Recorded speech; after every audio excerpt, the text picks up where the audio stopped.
Shoo, shoo.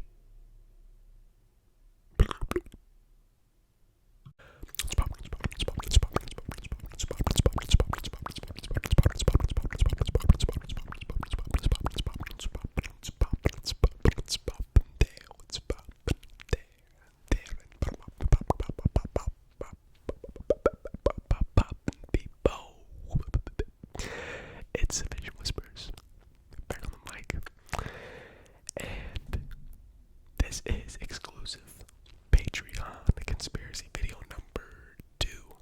So, if you guys are watching this, thank you so much for supporting me. The day after I launched my Patreon, I was at work, and I honestly got pretty emotional while I was at work. I got a little frog in my throat just because it means a lot that somebody would support me with their hard-earned cash. So thank you so much.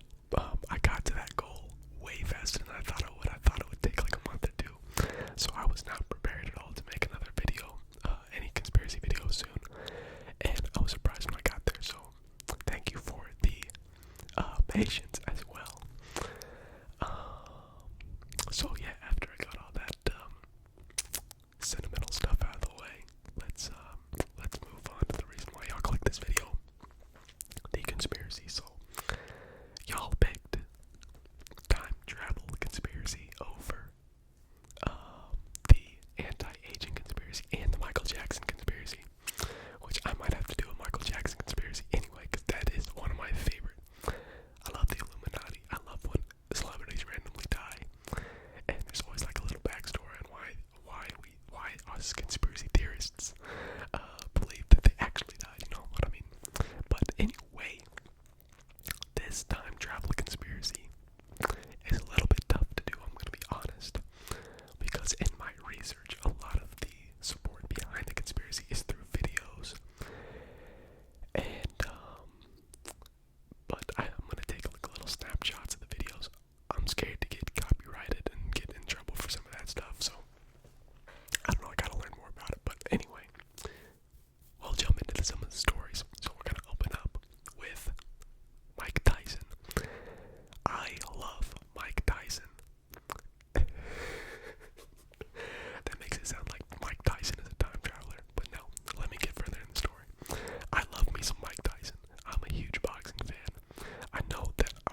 into this, which kind of makes it a little bit more fun, is that there was a guy who claimed to be from 2028, and he said that time travel was invented in 2003, so apparently it already exists, but it wasn't made public until 2028.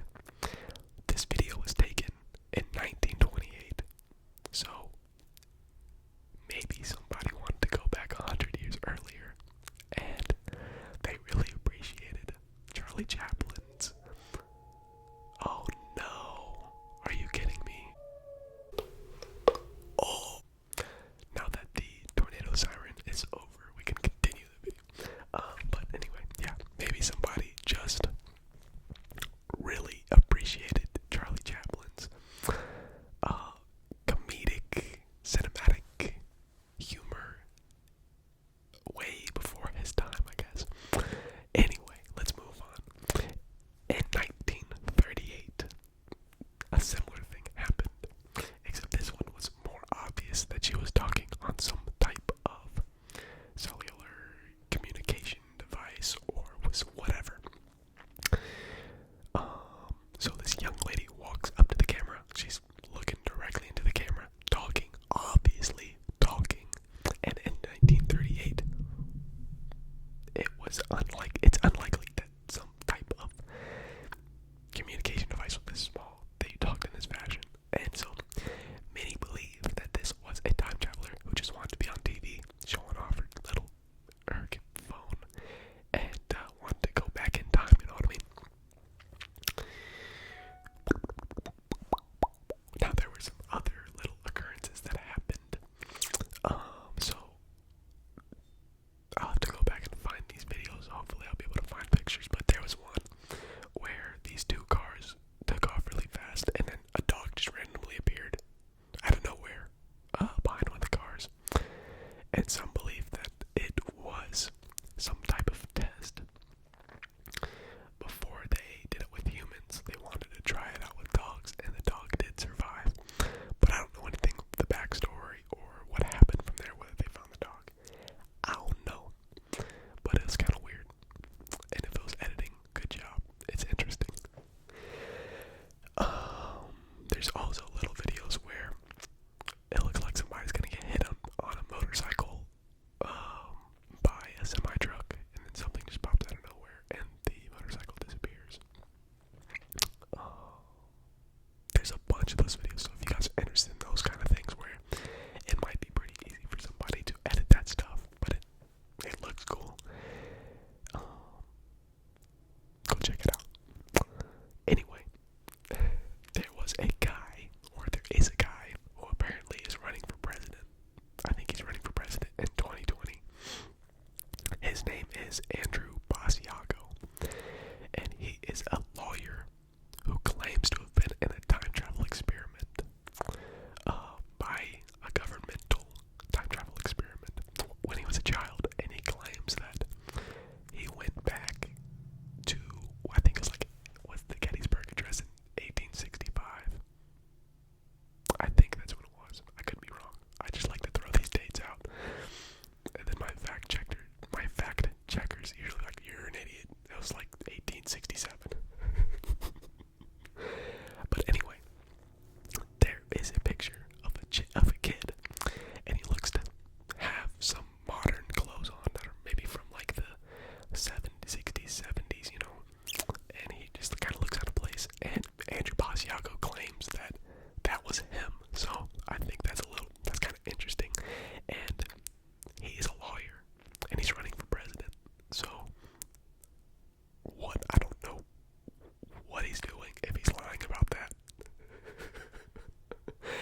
I don't know what he's doing, if he's telling the truth, because I'd say that somebody'd probably be after him, and I don't know why they'd want a time traveler as the president. I don't know. I'm not really sure how letting this information out benefits him, but it's interesting to us. And then, to end the video, I personally love how Family Guy and The Simpsons somehow predict the future. And I don't know if it's because they're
dials on his phone this number, and you can hear a bomb, and it explodes a bomb, and then he calls again, and it explodes another bomb. And then earlier in the episode, he won the Boston Marathon. So if you piece these two events together, there were two bombs at the Boston Marathon, and Peter won the Boston Marathon. So it's kind of odd. And it was a month before the event actually happened. So how did they know that was going to happen? And then what is also interesting about that episode is that Peter hits people in the marathon with his car, and apparently, I didn't know this, but one of the guys who exploded the bombs hit his partner with his car. He like ran him over. Not funny. And then they also predicted Paul Walker's death, because I think Paul Walker plays a guy named Brian in Fast and the Furious. Never seen the movies. And then Brian got in a car accident, and Brian the dog